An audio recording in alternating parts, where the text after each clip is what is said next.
What is up? Happy holidays. If Thanksgiving is your thing, I hope you're having fun. And if Thanksgiving is not your thing, I hope you're also having fun. What we have today is our sixth iteration of the Google rankings that we're doing. So we stack ranked the candidates based upon the search volume for each one of their names to see who's actually number one. It's the largest site in the planet, so we like to gather where the actual data is. And with that being said, if this is your first time here, what's good? My name is Sam, and for those of you that are returning, it's good to freaking see you. Let's get into it. So I've got a new screen layout here. Decided to switch things up. The Google search ranking is one part of our power rankings. Our power rankings are made up of 8 different factors. We've got Google search volume, YouTube search volume, website. Now, with each one of these, we use data to compare the candidates, not based upon a poll with 1,000 people or 2,000 people.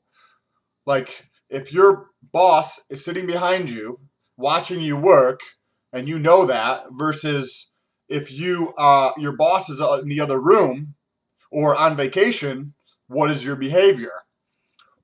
They're two fucking different things. And that's what we're trying to understand by this power ranking. The collective of America, what do they think? And actually know what's happening, not some poll or some other thing. Based upon people's actual behavior, what they're looking for, who they're following, who they're interacting with. The next 3 things are social. We've got Facebook ranking. We've got a Twitter ranking. We've got a YouTube channel ranking. The last ones here are the donations and the awareness. Donations, we rank, one of the biggest factors in that is the total number of donors, or the percentage of total owners that donors that contribute $200 or less. And the reason we're using $200, and that's significant, is because some crazy number like 70% of American families would not be able to take a financial impact of like $1,000 if like a car broke down or something happened without going into debt. So for a candidate to have people who are donating $200 to their campaign or less, yes, it could be $26. I don't know. But when you know that's the state of America, for people to contribute anything is meaningful. And if that candidate has a higher percentage relative to other candidates, that's more telling to me of what the collective of America thinks, because they're actually allocating their dollars to these candidates, right? So that is an interesting one. That is only quarterly data, so it's not updated as quickly. The last one here is the awareness, where we try to understand like the mentions, like the conversation that's happening around the candidates.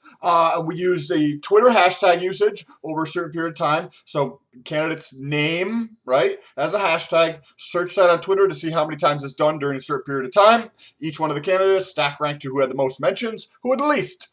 On YouTube, I look at over the last 24 hours for each candidate's name. So this is any video that's been published within the last 24 hours that comes up with Andrew Yang or Tulsi Gabbard or anything like that. And I use incognito mode, so this way it's not tracking my data. In the first one, I didn't do that. This one coming up, I'm going to be doing that. And search and just add up the total number of likes for each candidate over the last 24 hours of videos that have been published. On Instagram, we look at a couple different things on there, but more engagement factors to see who is actually like paying attention or talking about somebody. Because you could be really high on some of these other ones, but nobody's actually talking about you, right? Like, and they're inflated for some other reason. So anyways, enough of that, and now let's get into it. So the Google rankings, as I mentioned, is based on the Google search volume for each one of the candidates' names. As you can see across the top here, we have the candidates' names out as a search term. And we can see, right, who had the highest average throughout the year. So one issue with this is that this is over a long period of time. So somebody could jump in January or February, like extreme numbers, and then kind of taper down throughout the year. But because their numbers were so extreme throughout the entire year, they're still going to be number one, even if they've come down. So what we do to help mitigate this and capture more of the actual, like, essence of what's happening, or the pulse of America, is we look at 3 different time periods. So first we have the 12-month here, then we go into the 90-day here. So this captures more of that data. The last one that we look at is the 30-day. Now this is actually the biggest factor in this overall ranking. So I just showed you the 3 ways we rank them. After they're stacked ranked within each time frame, I take an average, and I take 25% from the 12-month, 25% from the 90-day, and 50% from the 30-day, because I think the most recent 30 days actually captures the most valuable insights and information about the collective of what America is thinking. I apologize for drawing this out. It's so fucking long. I feel like it was a really long beginning, but this is cool. This is what I've got, and I actually tried to put together a graph for you here. So let's go over here. In number 1, I'm going to just go through the top 5 here. We have Bernie Sanders, Elizabeth Warren, Joe Biden, Pete Buttigieg, dang, and Tulsi Gabbard. That rounds out the top 5. So just a quick thing here. Andrew Yang is not in the top 5 there, which is kind of interesting. He's been doing very well on a lot of other things, but if you look over the past month and a week or 2 or so, he's been losing ground steadily on Google. So that's interesting to see. Those the biggest things that you can tell as you look at the time series of the data is you might be able to pick up on trends. We can see this is happening with Andrew Yang. So if something doesn't change in terms of the collective awareness, it appears that he's continuing to lose the collective interest of Americans and what they're interested in by searching. Pete has jumped up drastically, probably with all that extra coverage he's been getting. Elizabeth Warren's been remained there at number 2. Tulsi Gabbard snuck in at number 5, and you can see that the scoring over here, right?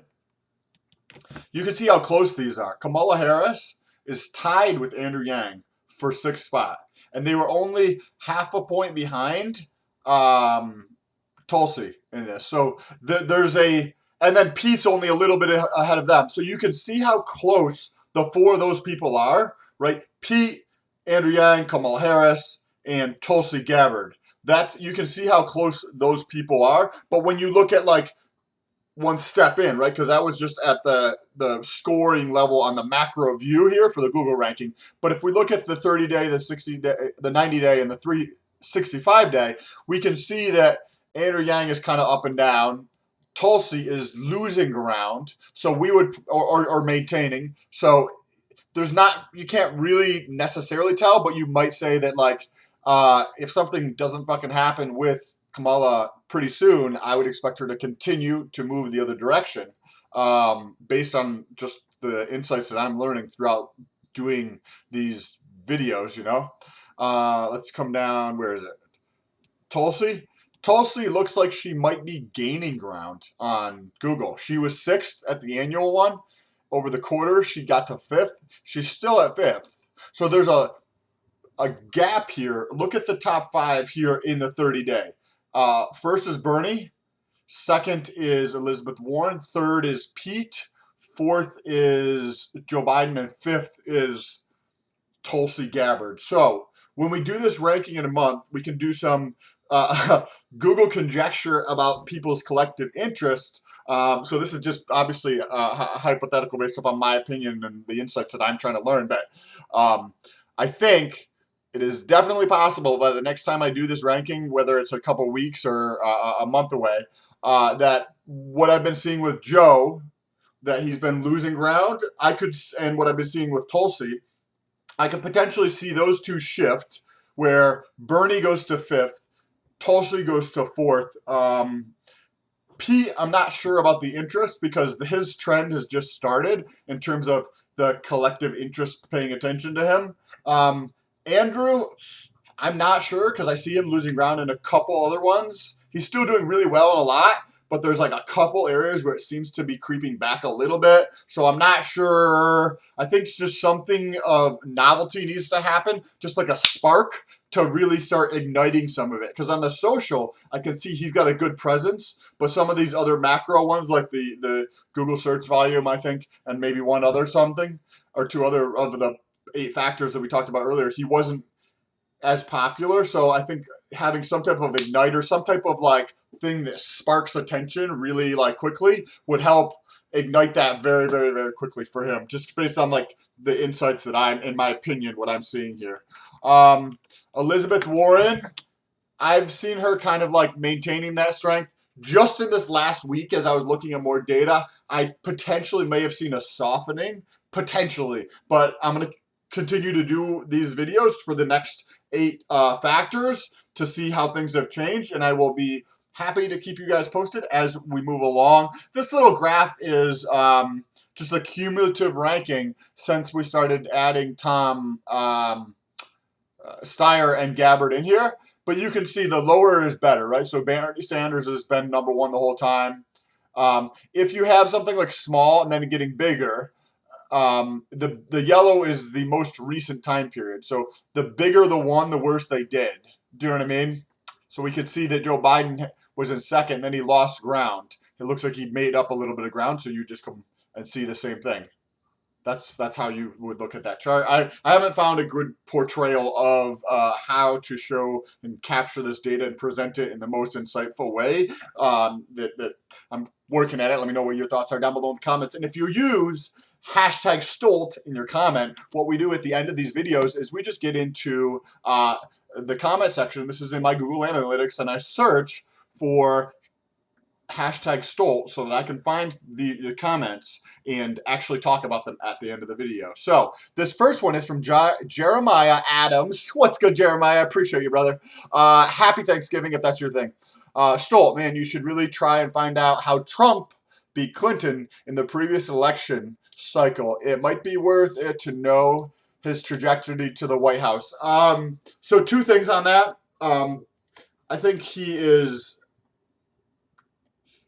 needs to Trump, and I haven't done a lot of any of this analysis on Trump yet, but I plan to as the field diminishes for the Democratic candidates. The amount of support and attention that Trump has, if he is able to continue to get his message out, is going to be very, very challenging to overcome the volume of attention that Trump has relative to any of the Democratic candidates. A couple times I have looked into it over the last couple of months. He just dwarfs them in terms of a lot of things. So I mean, if you if you had to make a decision today, and you didn't see any more data going into the future leading up to the election, if you did it today, like, all the Democrats would easily fucking get destroyed by Trump. I don't know how this is going to play out in the future, but at this moment in time, with the data we currently have, you know, that's why all this extra information over the next 8 to 12 months or whatever is going to really be super interesting to play out. Now, the second thing is... I don't remember what the second thing was, but I appreciate the comment. Thank you so much. This is from Ram. The problem with politics is the money that is used to buy candidates. It doesn't really show how much support a candidate is actually receiving by the general public. Just my opinion, but I don't think you should inject the amount of money in your equation. The amount of individual donors shows actual support and is more true than the amount of money. Last election, Hillary Clinton far exceeded Trump in terms of money, but still lost the general election. Yes, okay, so I think we got 2 things going on here. The money, and then the number of people who donated to a campaign or donated a small amount, right? I think they're both valuable. Now, Hillary and Trump, I don't think the Hillary camp realized getting the message out there doesn't have to be through an intermediary. And I think that this coming around, people realize that, like, you don't have to go through media and have your fucking shit distorted as fuck. You can just go straight to the audience by putting your message out there across the platform, and I see a lot more of that happening. Not to the degree that it needs to happen, because I think transparency is a wonderful thing in terms of how it changes people's behavior. But that I think that she just didn't understand how to get her message out. And so we'll see if that can, if the candidates now can start ramping up the amount of the volume of production of output they're putting out, like on everything. So like every piece of content across the board on everything that they're doing, fucking 10x that shit, and that can start building momentum for them going into the general election, and they'll have a higher likelihood of actually getting the nomination. But assuming that the candidate who wins the nomination does this, they will have a much, much bigger catalog of their message on the internet collectively, where Trump's medium to get his message out tends to be Twitter, which is completely fine.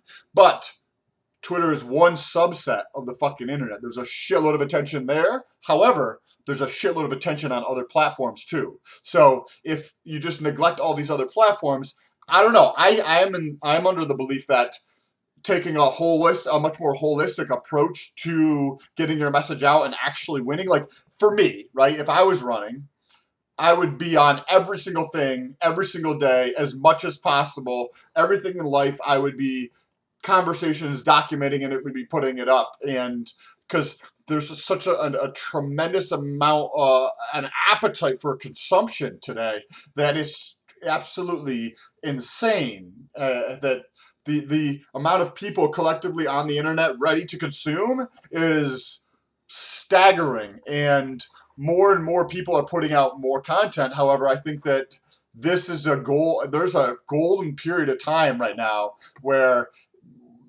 if somebody starts really hammering and dumping boatloads of content online, like valuable content online, and getting their message out about what they're trying to do, in this case with the country, and how they want to go about their approach, I think they're going to win.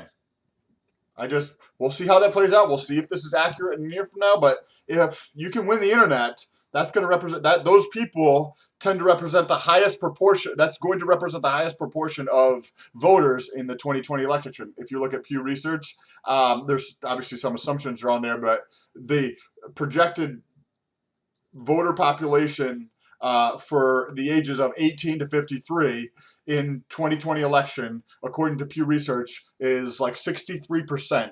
So that means that age group represents 63% of the total voting population. So where do those people spend more of their time relative to the people that are 54 and older? The subset of 18 to 53 versus 54 to 120, we'll say, that group doesn't spend as much time on the internet. And this group here also is going to represent a smaller proportion of the total voting population.